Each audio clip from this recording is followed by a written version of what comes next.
వేముల వేంపల్లి లింగాల ఈ మండలాల్లో 95లో జరిగిన జెడ్పీటీసీ ఎన్నికల్లో కానీ లోకల్ బాడీస్లో ఎన్నికల్లో కానీ మొత్తం అంతా కూడా కొంచెం ఎక్కడెక్కడ గెలిచాలో అంతా గెలిచారు. దీనికి కారణం ఇంతకుముందు వైఎస్ కుటుంబం గురించి చెప్పులు అక్కడంతా ఎక్కువ మాట్లాడుతున్నారు. అదే ఇప్పుడు కూడా అంటున్నాను కదా, చెప్తున్నాను నేను ఒక చిన్న ఉదాహరణ. ఈరోజు ఇన్ని కుటుంబాలు ఉన్నాయి, రాజశేఖర్ రెడ్డి గారి కుటుంబం ఎవరినన్నా హత్య చేసిందా అనేది చూపించండి, ఎక్కడా లేదు. అదే రాజశేఖర్ రెడ్డి వాళ్ళ నాన్న వైఎస్ రాజారెడ్డి గారు ఎవరిచే హత్య గావించబడ్డాడు అన్నది ఒకసారి గమనించుకోండి. ఇక్కడ ఎవరి ప్రాబల్యం ఉంది? వీళ్ళు మనుషులను హత్తుకొని పోయి ప్రజలకు వీరు చేసిన కార్యక్రమాల పట్ల, వారు చేసిన మేలు పట్ల వైఎస్ రాజశేఖర రెడ్డి గారి కుటుంబానికి జనాలు ఆదరణగా అండగా ఉంటూ వస్తున్నారు. ఇప్పుడు పేర్ల పార్థసారథి రెడ్డి గారు ఉన్నారు. వారు పేర్ల పార్థసారథి రెడ్డి గారు రాజశేఖర రెడ్డి గారి వారి తండ్రిని రాజారెడ్డి గారిని హత్య గావించబడ్డారు. 11 మందో 12 మందో లైఫ్ కూడా అనుభవించారు. వారు బయటకు వచ్చారు.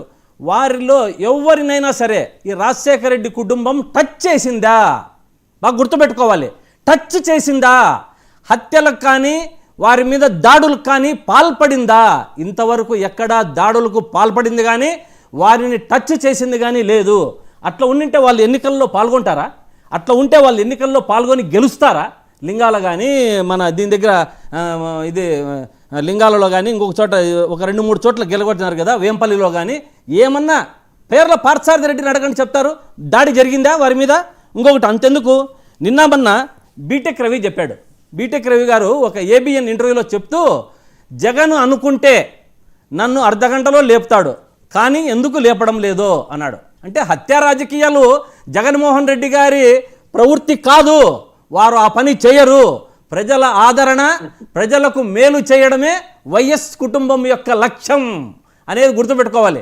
ఇదే కాదు, రాష్ట్ర వ్యాప్తంగా కూడా వారికి శ్రీకాకుళం నుంచి అనంతపూర్ వరకు వైఎస్ రాజశేఖర రెడ్డి గారు ఊరికే వైఎస్ అంటేనే జనాలలో వెంట్రుకలు పైకి లేచి కూర్చుంటాయి. అంటే అంత ఆదరణ పొందినటువంటి వ్యక్తి. అటువంటి వ్యక్తిని మనము చూడాలా. ఈరోజు చూస్తున్నాం, జగన్మోహన్ రెడ్డి గారిని పోతుంటే ఎంతమంది జనాలు చూడాలని, ఎంతమంది జనాలు వీళ్ళు ఎన్ని కూటమి ప్రభుత్వం ఎన్ని అడ్డంకులు చేసినా, ఎంతమంది నిర్బంధం చేసినా, రోడ్లు గుంతలు దవ్వినా, పోలీసులచే అడ్డంకులు చేసినా ఎంతమంది పోతున్నారండి? అభిమానం అంతే.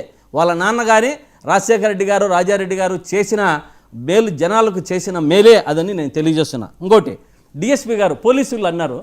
డిఎస్పీ గారు ఏమన్నారండి? సాక్షాత్తు చూసాం.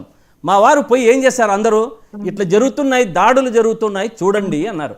అంటే మేము పోలీసులు మీరు ఏం చేస్తున్నారంటే, మేము ఉండబట్టే మీ మీద దాడులు జరిగాయి, మేము లేకుంటే మీ తలలు లేచిపోయేటివి అని సాక్షాత్తు డిఎస్పీ గారే ఉన్నారు. ఒకసారి బయట ఉపయోగించండి. అంటే అప్పుడు ఎవరు దాడులకు పాల్పడుతున్నారు? కూటమి ప్రభుత్వం కాదా, మన అక్కడ ఉన్నటువంటి టీడీపీ నాయకులు కాదా అని ప్రశ్నిస్తున్నారు.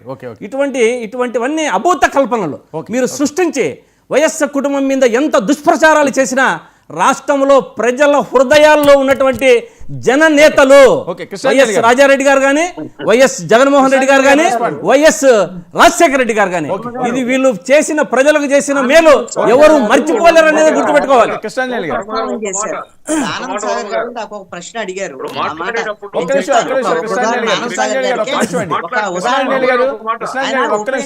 జరిగాయి